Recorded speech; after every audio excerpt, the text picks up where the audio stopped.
오늘 성경 말씀은 창세기 1장 1절에서 2절입니다. 성경에는 여러 이름이 나옵니다. 하지만 그 이름들이 다 계시적 의미를 가진 것은 아닙니다. 가령 유다와 이스라엘 열왕들의 이름 가운데 의미는 좋은데 이름값을 못하는 왕들도 많이 있었습니다. 그러나 하나님의 이름은 다릅니다. 하나님의 이름은 그 자체가 계시적 의미가 있습니다. 성령님의 이름도 마찬가지입니다. 구약 성경에서 성령님은 히브리어로 루아흐입니다. 신약 성경에서는 퓨뉴마라고 합니다. 둘 다 의미는 유사합니다. 바람, 호흡, 숨이라는 뜻입니다. 태풍이 불어오면 바람이 점점 세집니다. 바람은 눈에 보이지 않지만 때로는 약하게, 때로는 강하게 어떤 효과를 일으킵니다. 마찬가지로 성령님은 보이지 않지만 역사를 일으키십니다. 성경은 제일 첫 장에서 성령에 대해 언급하며 시작하고 제일 마지막 장에서도 성령에 대해 언급하며 마칩니다. 바로 창세기 1장 1절 2절과 요한계시록 22장 17절입니다. 이렇게 성령님은 창조와 계시의 영으로서 성경의 처음과 마지막을 장식하고 있습니다. 신약 성경에만 성령 혹은 하나님의 영에 대한 언급이 250회 이상 나옵니다. 루아흐라는 히브리어 단어는 378회, 피뉴마라는 헬라어 단어는 379회 나옵니다. 이것을 보면 성경이 얼마나 성령에 의해 풍부하게 가르치고 있는지를 알 수 있습니다. 하지만 우리는 성부 하나님에 대해 자주 듣고 성자 예수님에 대해서는 잘 아는데 성령님에 대해서는 단지 은사에 대해서만 관심이 집중된 경향이 있습니다. 오늘은 창조의 영, 계시의 영, 예수 그리스도의 영, 구속의 영이신 성령님에 대해 알아보겠습니다. 먼저 창조의 영에 대해 살펴보면 오늘 본문 1절 2절 태초에 하나님이 천지를 창조하시니라 땅이 혼돈하고 공허하며 흑암이 깊음 위에 있고 하나님의 영은 수면 위에 운행하시니라. 1절은 천지 창조에 대한 서론적 말씀이자 하나님의 행동을 표현하는 말씀입니다. 즉 천지 창조 전체를 요약하는 말씀인 동시에 하나님께서 이미 뭔가를 만드신 것을 보여주시는 말씀이라는 뜻입니다. 하나님께서 세상을 만드실 때 제일 먼저 어떤 무형의 물질 덩어리를 만드셨습니다. 그것에 대해 2절에서는 땅이 혼돈하고 공허하며 흑암이 깊음 위에 있었다고 합니다. 교부들은 이 상태를 가리켜 무형의 진료를 만드신 것이라고 불렀습니다. 물질 덩어리를 만드시긴 했는데 아직 분명한 형체도 모양도 없는 상태라는 것입니다. 그런데 그 상태에서 성령님께서 역사하시기 시작하셨습니다. 2절에서 하나님의 영이라는 말은 히브리어로 루아흐 엘로힘입니다. 혼돈의 땅, 공허한 세계, 깊이를 잴 수 없는 흑암과 물, 이것이 바로 하나님께서 세상을 본격적으로 지으시기 전의 상태입니다. 이런 상태의 물질 덩어리 위에서 하나님의 영이신 성령께서 수면 위로 운행하고 계셨습니다. 여기 운행하다라는 말은 마치 어미새가 알을 품듯이 품고 있다는 의미입니다. 어미새가 알을 품으면 부화하여 생명이 탄생하듯이 성령은 혼돈의 땅, 공허한 세계, 깊이를 잴 수 없는 흑암을 보시고 수면 위에 운행하시면서 역사를 일으키십니다. 혼돈 대신의 질서를, 공허 대신의 충만을, 어둠 대신의 빛을, 깊음 대신의 토대를 제공하셨습니다. 이것이 바로 성령님의 첫 사역이며 성령님의 창조 사역입니다. 여기서 우리는 성령님의 창조 사역이 그분의 구속 사역과 데칼코마니처럼 동일한 특징이 있다는 사실을 기억해야 합니다. 그래서 혹자는 이것을 창조의 목적과 구속의 목적은 동일하다라고 합니다. 그럴 수밖에 없는 것이 구속이란 죄로 인해 망가진 피조세계를 재창조하시는 일이기 때문입니다. 그렇다면 혼돈 대신의 질서를, 공허 대신의 충만을, 깊이를 잴 수 없는 흑암 대신의 토대와 빛을 제공하신 성령님은 구속사역에서도 그 일을 하신다고 볼 수 있습니다. 우리가 살아가는 세상은 한마디로 말해 혼돈과 공허가 가득하고 토대가 무너진 세상이라 할 수 있습니다. 바로 이런 세상 가운데서 성령님은 질서를 주시며 의미를 부여하시고 토대와 근본을 새롭게 세우십니다. 창조의 영이신 성령님과 관련하여 한 가지 더 생각할 것이 있습니다. 시편 19편 1절 하늘이 하나님의 영광을 선포하고 궁창이 그의 손으로 하신 일을 나타내는도다 입니다. 다윗은 하나님께서 만드신 만물을 보며 그 만물이 하는 일은 하나님의 영광을 선포하고 하나님의 일하심을 증거하는 것이라고 하였습니다. 앞에서 우리는 성령님이 이 세상을 혼돈과 공허, 끝없는 흑암에서부터 질서와 충만함, 토대와 빛을 제공하셨다고 하였습니다. 그렇게 만드신 창조세계는 하나님을 끊임없이 찬양하고 예배하고 있습니다. 구약 성경에서 하나님을 찬양하고 예배하는 곳은 바로 성전이었습니다. 이로 보아 성령님은 이 세상을 성전으로 창조하셨음을 알 수 있습니다. 이 세상 전체가 하나님께 예배드리는 성전이라는 사실은 우리에게 중요한 깨달음을 줍니다. 이 세상 모든 것은 하나님의 소유이며 하나님의 영광을 위해 창조되었습니다. 인간도 마찬가지입니다. 하나님께서 인간을 당신의 형상대로 지으신 목적은 당신을 드러내기 위해서입니다. 인간은 생육하고 번성하며 땅에 충만하고 땅을 정복하고 다스림으로써 하나님을 드러내야 합니다. 하나님을 찬양하고 예배해야 합니다. 온 우주 만물을 하나님의 성전으로 지으신 성령님은 인간 역시 하나님을 찬양하고 예배하는 성전으로 지으셨습니다. 그래서 사도 바울은 고린도전서 3장 19절에서 너희 몸은 너희가 하나님께로부터 받은 바 너희 가운데 계신 성령이 전인 줄 알지 못하느냐 너희는 너희 자신의 것이 아니라 라고 하였습니다. 우리는 교회로서도 하나님의 성전이고 각 개인도 하나님의 성전입니다. 그렇기에 하나님께 찬양과 예배를 돌려드리는 사람이 창조의 목적에 가장 합당하게 사는 것이라 할 수 있습니다. 이제 두 번째로 계시의 영에 대해 알아보겠습니다. 시편 139편 7절부터 10절 내가 주의 영을 떠나 어디로 가며 주의 앞에서 어디로 피하리이까 내가 하늘에 올라갈지라도 거기 계시며 수월에 내 자리를 펼지라도 거기 계시니이다. 내가 새벽 날개를 치며 바다 끝에 가서 거주할지라도 거기서도 주의 손이 나를 인도하시며 주의 오른손이 나를 붙드시리이다. 다윗은 성령님을 떠나서는 내가 구할 수 없다고 하였습니다. 그것은 성령께서 어디를 가든지 성도와 동행하기 때문입니다. 또한 10절에서 다윗은 주의 손이 어디에서나 나를 붙들고 계신다고 고백하였습니다. 이것을 성령의 사역이라는 측면에서 생각해 보면 성령님은 우리에게 하나님의 존재와 하나님의 함께하심을 알려주시는 사역을 하신다는 것입니다.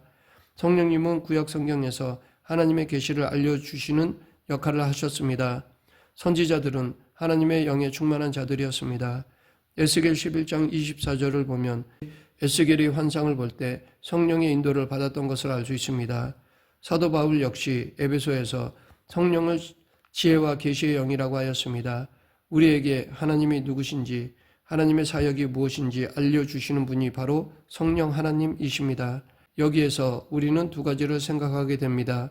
첫째, 성령을 통해 주어지는 하나님의 계시는 분명한 역사를 일으킨다는 것입니다. 계시는 단순한 정보 전달이 아닙니다. 계시는 하나님께서 오시는 사건입니다. 그렇기에 반드시 역사가 일어납니다. 둘째, 성령님은 우리에게 계시를 통해 지혜를 주신다는 것입니다. 에베소서 1장 17절에서 사도 바울은 성령님을 가리켜 지혜와 계시의 영이라고 하였습니다. 하나님의 계시를 깨달은 사람은 지혜를 받을 수밖에 없습니다. 구약시대에 그것을 가장 잘 보여준 사람이 요셉이었습니다. 요셉이 애굽에 장차 밀어닥칠 큰 기근에 대한 대비책을 바로와 그 신하들에게 설명하였습니다. 요셉뿐 아니라 성경에 나오는 여러 인물들은 하나님께 지혜를 간구했던 사람들이었습니다. 그렇게 하나님께 지혜를 구했을 때 그들은 하나님의 영에 감동된 지혜로운 자들이 되었습니다. 우리 역시 마찬가지입니다. 그래서 야고보 사도는 야고보서 1장 5절에서 너희 중에 누구든지 지혜가 부족하거든 모든 사람에게 후히 주시고 꾸짖지 아니하시는 하나님께 구하라 그리하면 주시리라 라고 하였습니다. 그런데 우리가 성령 하나님에 대해 묵상할 때 해야 할 질문은 성령님과 예수님과의 관계는 무엇인가입니다. 이 질문이 중요한데 우리는 이보다는 주로 성령의 은사가 무엇이며 방언이나 예언, 병 고치는 은사가 어떤 것인지 궁금해합니다. 물론 이런 질문도 중요하지만 가장 중요한 질문은 아닙니다. 성령님의 가장 중요한 사역은 예수 그리스도와 함께 하시는 사역입니다. 예수 그리스도의 전생에서 성령님은 중요한 역할을 하셨습니다. 먼저 예수님의 잉태는 성령으로 된 것입니다. 예수님은 남자 없이 여자의 몸에서 나신 유일한 사람입니다. 아담이 남자와 여자 없이 하나님으로부터 직접 지음받았고 하와가 여자 없이 남자로부터 났으며 그들의 모든 후손이 남녀간의 생육법으로 난 데에 반해 예수님은 남자 없이 여자의 몸에서 나신 유일한 사람입니다. 예수님은 마리아의 몸에서 인성을 취하셨지만 그분은 하나님의 아들이십니다. 그렇기에 남자 없이 마리아의 몸에서 성령으로 잉태되실 수 있었습니다. 이처럼 성령님은 예수님의 출생시부터 역사하셨습니다. 또한 예수님은 공생애를 시작하실 때 제일 먼저 세례를 받으셨습니다. 죄가 없으신 그분이 죄인들만 받는 세례를 받으신 것은 우리 인간의 모든 죄를 대신 짊어지시기 위함이었습니다. 그런데 그때 하나님의 성령이 위에서 임하신 사건은 우리로 하여금 창세기 1장 2절을 떠올리게 합니다. 또한 성령이 비둘기같이 임한 사건은 노아시대 홍수가 그치고 하나님의 심판이 끝난 다음 날에 온 비둘기를 연상시킵니다. 이처럼 예수님께서 시작하신 재창조 사역은 하늘로부터 비둘기같이 임한 성령님과 더불어 시작되었습니다. 또한 예수님은 광야 시험도 성령을 통해 감당하셨습니다. 예수님께서 광야 40일간 시험을 받으신 것은 이스라엘의 역사를 재현하시기 위해서였습니다. 예수님은 참 이스라엘이십니다.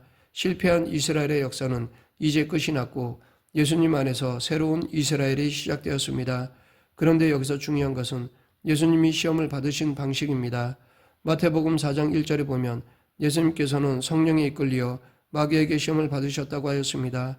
이것은 성령께서 예수님이 시험 받으신 광야 자리에 함께 동행하시고 오히려 그 사건을 주도하셨다는 것입니다. 예수님의 지상사역도 마찬가지입니다. 구약 성경에서 예수님의 지상사역을 가장 구체적으로 예언한 선지자는 이사야 선지자입니다. 이사야서 42장, 49장, 50장, 52장, 53장, 61장에 예수 그리스도의 지상사역에 성령께서 함께 하셨다는 예언들이 나옵니다.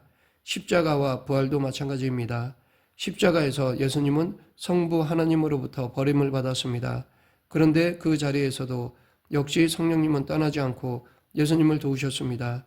사도 바울은 로마서 1장 4절에서 예수님의 부활 역시 성령을 통해서 된 것이라고 하였습니다. 예수 그리스도의 승천도 역시 성령의 영광 가운데 이루어졌습니다. 구름으로 가득 찬 것은 성령의 충만한 영광을 보여줍니다. 이처럼 예수님의 지상의 모든 사역은 성령을 통해 이루어진 것입니다. 이 진리가 우리에게 주는 교훈은 간단합니다. 우리 역시 이 세상에서 예수님의 일을 이어가기 위해서는 반드시 성령으로 충만해야 한다는 것입니다. 이제 마지막으로 구속의 영이신 성령님에 대해 알아보겠습니다. 로마서 8장은 성령장이라고 할 수 있습니다. 성령에 대한 언급이 무려 19번씩이나 나옵니다. 로마서 8장은 크게 세 부분으로 나누어지는데 생명의 성령님, 양자됨의 성령님, 영광의 성령님입니다. 로마서 8장은 7장부터 이어지는 주제를 다루고 있습니다. 그것은 어떻게 성도가 자기 안에 있는 죄와 세상 가운데 있는 죄를 극복할 수 있는가입니다. 먼저 1절부터 11절까지는 생명을 주시는 성령님에 대해 가르칩니다. 사도 바울은 1절에서 먼저 예수 그리스도 안에서는 결코 정죄함이 없다고 하였습니다. 왜냐하면 생명의 성령의 법이 죄와 사망의 법에서 우리를 해방하였기 때문입니다. 그러하기에 우리는 영의 일을 생각하며 살아야 합니다.